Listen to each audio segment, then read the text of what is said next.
Welcome to the Wally Report, MMA Savvy exclusive. What's up, fight fans? It's your favorite host, Ari Weiss, and today we'll be discussing UFC Fight Night, Blanchfield vs. Barber, that just went down on Saturday night. Then we'll also preview UFC O'Malley vs. Merab that takes place in Newark this coming weekend. In standard Savvy fashion, we'll go through the card, analyze all the big fights, and drop our official MMA Savvy fight picks. So with that, let's go straight to the card and get rolling. Okay, so Blanchfield versus Barber, that should have happened last night. Like, listen, I was pretty amped for this card. It wasn't the greatest card in the world, but it was a decent card for the fucking Apex that we all know I have an issue with. Dana needs to clean up that venue and improve it. But we still like this fight because remember we talked about all the heat and the excitement going on at women's flyweight.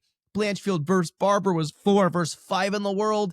And I don't think I've ever seen a fight get canceled that late. I've seen fight get canceled night of, day of, but not as they're walking out. So it really marred the night and really killed us fight fans because remember last weekend we didn't have a fucking card and now we lose the main event. So it is what it is. We're very excited about next week. So let's just talk about this briefly.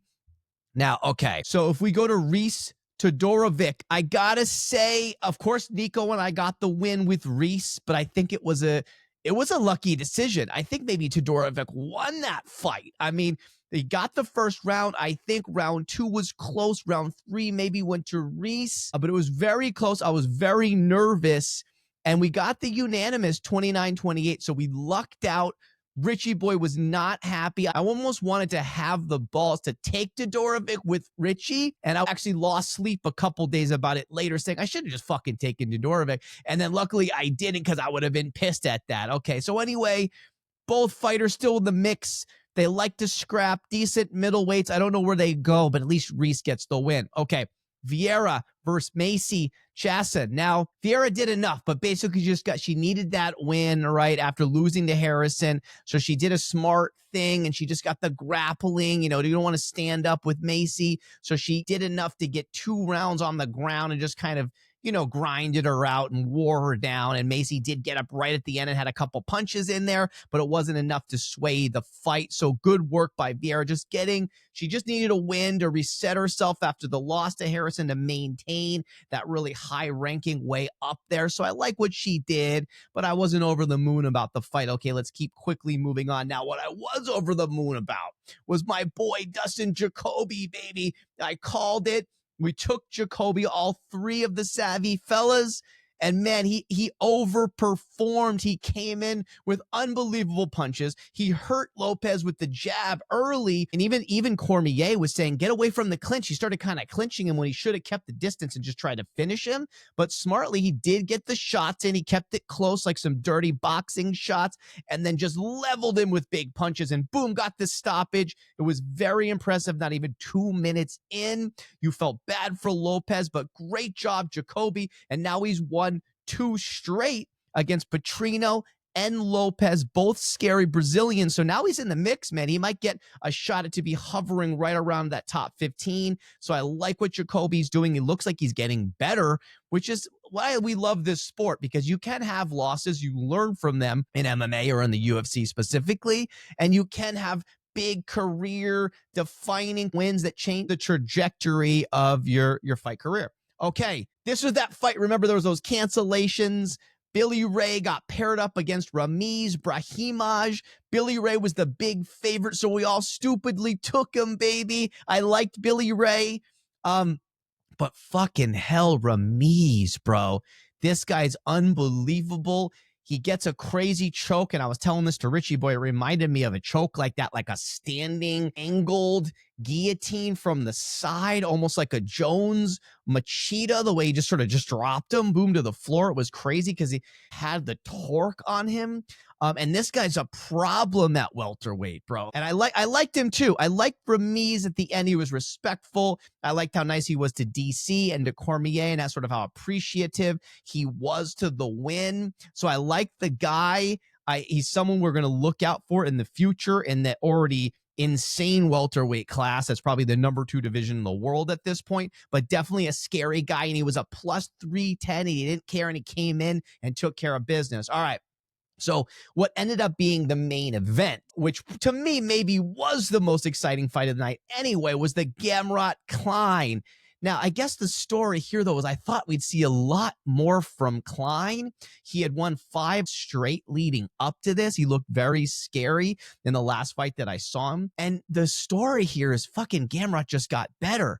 Number 7 in the world, just displayed unbelievable wrestling, better than he's ever looked on the wrestling. I mean, he's always had great wrestling, but this was like pure dominance against a very scary guy. It was very smart because after that close decision loss to Hooker, he had to have this win. So hats off to Gamrot. Smart game plan, because when they finally got on their feet in the third, Klein did look dangerous. So, and Gamrot had to weather a little storm. He took a couple shots, but he ended up still getting the 29-28 win. He looked pretty good on the feet too, but I think he still needs to, he's such a strong wrestler and he relies so much on the wrestling. But now, just like I said in that analysis last week, I said this was a very important fight for Gamrot to win. He had to dispatch of this new up-and-coming guy on that big streak, and now that will propel him to a big lightweight fight. He's going to get a, maybe a 6 through a 3 spot guy next because he is 7 in the world. So Gamrot looked great. Very important win for him in his career, and we'll see him in the future. Now, and then back to the big story that kind of fucked up the night. We all know it got canceled. I've never seen it this late, right by the walkout. That's insane what happened, right? So it looked like some medical thing. There's rumors that maybe Barber had a seizure right before. They had both come out and they were starting, that she was starting her walk. They had done the music and the video and all the hype stuff had just occurred. And then boom, I've never seen something canceled. Cormier was even shocked. He was speechless. No one knew what to say. Again, I've seen the same night cancellations, but not main event on the walkout. Blanchfield not happy, obviously, because this puts her career on hold. She put a lot of work into that. But at the same time, obviously, if Barber, she wanted to fight. So it obviously was a medical thing. You can't totally blame her, but she did miss weight by the half pound. And so there was a lot of controversy that maybe she was unhealthy because of that. And she also has had other medical issues over the last year. So anyway, I do love Barber. Hopefully she recovers. We see her in the future. And now Blanchfield might just, either she has to wait a little bit, or maybe they give her a Grasso right now because Grasso's coming off that loss and probably wants to reset herself, right? Maybe they give her a Ferro rematch while maybe Silva gets Shevchenko or Zhang Wei Li. There's all those possibilities. All right. Let's just take a break from our sponsors. All right, so, but what I'm even more jacked about, like that was a decent card, but what we're going to do here for the first time was we're doing a card recap and a card preview, baby. So here we go. Dvalishvili versus O'Malley 2 live in Newark this coming weekend. I couldn't be more pumped up. I think it's a great rematch. We know Merab handled business in that first one, but do we know if, O'Malley was really on the top of his game with the hip injury? Was he really the best O'Malley? So now he's been drilling wrestling nonstop. He's been more focused. He's been off the socials. I do think he has a chance. I'll let you know what our picks are in a second, but love the fight, love the card, and thank God we're not going to be in the fucking Apex, baby. So before we get to the main card, let's just take a look at one prelim, because I always like to address prelims on the big cards. I want to bring up Spivak versus Waldo Cortez Acosta, 7 versus 11 in the world at heavyweight. And Nico, we've been talking about Acosta for a while, and he had that amazing win against Spann. He looks like a major problem at heavyweight. Spivak looked good. He reset himself against Tybura and took care of him quickly to then only lose to Almeida, but he was up in the beginning. He was actually on top of Almeida, and then boom, he just let himself get flipped. So this is sort of a last stand for Spivak and a big chance for Acosta here, right? I think Waldo Cortez Acosta takes this fight because it seems Spivak can't deal with elite strikers like Agon. So I feel like that's what's going to happen. Is if he can't get Acosta down, this could be a short night. So I think Waldo Cortez Acosta takes this fight, baby. Now, the other thing that I just want to bring up that just pisses me off is that Johnny Walker is not even in this fight anymore, and it's still up on the UFC website, and we're 1 week away. It's like, UFC, clean up your shit. Azamat's fighting someone else. It's like, dude, we're a week away. Clean up your website, because otherwise that would have been a great fight to look at. All right, let's get to the main card and get to our picks here, okay?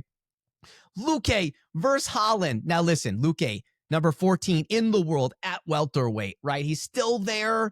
He reset himself by beating RDA. Then he loses to Buckley, and it just really looked like maybe he's finally done. He's really had a bad couple years, but then he submits Garumbo really quickly, right? So he's got a shot. I like him. Holland coming off that win at welterweight against Gunnar Nelson. Holland is the minus 225 favorite. So here's the thing. You know I hate that Holland's on the main card, but he did get that win against Nelson. And I did say if he stayed at welterweight, it would matter. Even though I felt like he got out-grappled by Nelson, he's got the big enough frame. If he really wants to make any noise in the division, he's got to stay at welterweight. So I like that he's at least doing that. And I do think it's a decent matchup for him. If they stay on the feet, that's where Luque could be in trouble. Luque's got to go straight to the grappling and try for submissions. Now, here's the interesting thing. Nico and Richie Boy are both taking Luque. They're both taking the underdog on this. They're going against Holland. And even though I made all that noise about Holland last time and how pissed off I was about the Nelson decision, I'm taking Holland, baby, because I feel like he has the frame to deal with Luque, even if he tries to grapple him, like we saw with the Nelson. And on the feet, he's got the reach. And I say maybe Holland wins this fight. So just for fun, I'm going to flip it completely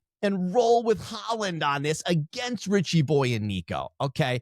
I don't really love the fight, but I don't hate it as much as before, because at least Holland's in the right weight class. It's just the first fight of the night. It could start off with some fireworks. Okay, so second fight of the night. Now, I like the fight. Very high stakes at bantamweight. Patchy Mix coming in against number 10 in the world, Mario Bautista. Now, what's interesting about this is it was supposed to be Bautista versus Vera, Richie's boy. And then Vera, I believe, had an undisclosed injury. And it kind of marred the night a little bit, because I did like that fight. I liked stacked cards, as you know. So Patchy Mix coming over from Bellator. He's the Bellator champion. And see, now you know these guys, Nico, because we used to watch the Bellator fights, okay?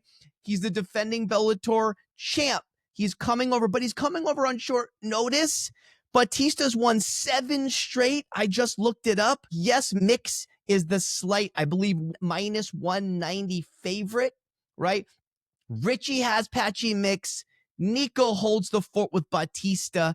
And I always got to take one underdog every time. It's my signature Wally call-out specialty underdog fight. And I'm going to go Bautista 2, because I don't believe these Bellator guys can do it right now. After that Pitbull performance against Rodriguez, Patchy Mix is coming over on short notice, tons of pressure.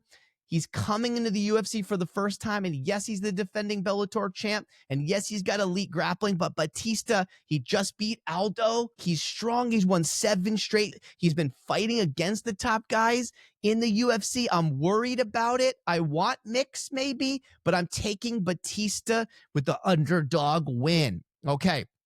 Gastelum Pfeiffer, another great fight that was supposed to happen on that Mexico card that never got moved. Pfeiffer is a minus 395 heavy favorite at middleweight, the world's best division. Gastelum, even though he's a major underdog, he's still coming off a win. He sort of reset his career a little bit there. He's still there. He still has the name. He's still tough. He still throws bombs. You can't take him down easily. But I love Pfeiffer. We love Joe Body Bags Pfeiffer here at Savvy, even though he'd had that loss to Hermanson. He was smarter. He reset himself, and he knocked out Barrio, and he's back, baby. I think that loss helped him realize, hey, I can't go too hard in the beginning. I'm not going to be able to finish everybody like a strong, savvy Hermanson, right? So I think he plays it smart. He outboxes Gastelum and either gets the stoppage or at least a unanimous decision victory. all three of the Savvy bros are taking Piper. Nico, Richie Boy, Wally, all taking Piper. Love this fight. Okay, co-main, Harrison versus Pena, women's bantamweight title. We've been talking a lot about the flyweight division, but this is also a big fight now. We know Harrison was undefeated. She came up from PFL. Yes, she had lost that one time to Pacheco, which Richie Boy talked about recently. Number 2 in the world versus the champ Pena, although I did feel like Pena lost that fight to Pennington. I don't even think Pena should have the belt. She is impressive, though, because she had that one, of course, Amanda Nunes win that we all talk about. She is a great grappler. She does have decent hands. She probably has the better hands of the two. But Harrison is a minus 625 favorite. Her wrestling is just too good. And so I'm probably going to take Harrison. Now, the one thing I'm a little bit worried about is that also is Pena's strong suit. So maybe she can nullify the Harrison takedowns and then she can pepper her on the feet and get some big punches. And so with that analysis, Richie actually has the balls. He's got the cojones to take Pena, even though he doesn't even love her. But Nico takes Harrison. I'm also just going to side with Harrison because I think she's an unstoppable force. I don't think Pena even deserves the belt right now. I think Harrison plays it smart. She realizes it's a big opportunity in her career, and she just keeps grinding for the takedown, and wears her out by the second or the third round and just gets a nice, just coast for a decision victory. I don't think she gets a finish here because Pena is that tough. So Nico and I both take Harrison, Richie Boy with Pena. And then we get to the main event, baby, the fight we've all been waiting for. O'Malley versus Merab for the bantamweight title. Now, look, Merab is a minus 325. O'Malley is plus 260. So most people think it's going to be the same story as the first fight, right? Where Merab, the machine, the unstoppable force, probably wrestles O'Malley, which is a little bit of O'Malley's Achilles heel, as you saw from the Jan fight and the other Merab fight. So I feel most likely, yes, O'Malley's been wrestling day and night. He's been off the social, supposedly. He's ultra focused. His striking's only going to get better. He's still really young. He's very lethal, as you did see in that Jan fight when he did get up from the grappling boom. He was able to just, in that master class that he had with Vera, he still has a shot. And I think he's going to be the best O'Malley we've ever seen because I think he's pissed about that loss. He recovered from the hip surgery. I think he's going to be the best O'Malley we've ever seen, but I still don't think it's enough. I think Merab the Machine gets another win here because he's not going to be too stupid to stand too long, and he has the ability to take down O'Malley, even if O'Malley has somewhat improved over the last year. I just don't see it happening. I don't think he gets the stoppage. It's probably another decision victory, but I got to take Merab here, and both of the other guys, Richie Boy and Nico, are taking O'Malley, and this will be an interesting one because I'll probably ride home with the victory. Listen, I will be rooting O'Malley, but I got to take the smart pick here, and I am slowly becoming a machine guy also. He's just so impressed, especially that performance against Umar. I felt was a legendary performance. I kind of love the guy now. I like both guys, and I just think O'Malley just can't deal with the grappling when it comes down to it. I mean, maybe he gets a punch in because the one thing we have talked about with Merab, the only 2 losses early in his career, and he got outstruck and knocked out, one of them against Ricky Simone. So there's a chance. O'Malley has a chance, but I love it. It's in Newark. It's going to be loud. It's going to be raucous. It's going to be a great card. Overall, it's a fantastic card. Love it. Thank you for packing these cards, Dana. We need more of this. Those are our world famous savvy picks. Next weekend is going to be crazy, and then the next show will be that Sunday, baby. Okay, that's it for this week. If you love these shorter episodes, make sure to hit subscribe. And if you are a real MMA enthusiast, don't forget to check out the extended Excuse the Savvy podcast episodes that come out every 2 weeks. So with that, thank you for listening to the Wally Report, the world's hottest podcast. Please subscribe, follow, comment, like, share, and blast. We're on Spotify. We're on Apple Podcasts. We're on YouTube. We're blasting hard on the talk, and we're heavy on the gram. At the Wally Report. That's at the Wally Report. We've been posting amazing video clips from our episodes on our social channels, so don't miss out. And please make sure to comment on Spotify, comment on Instagram, TikTok, YouTube. We love the comments and interactions with the fans. If you don't like my takes, bash Wally. So with that, stay savvy, fight fans.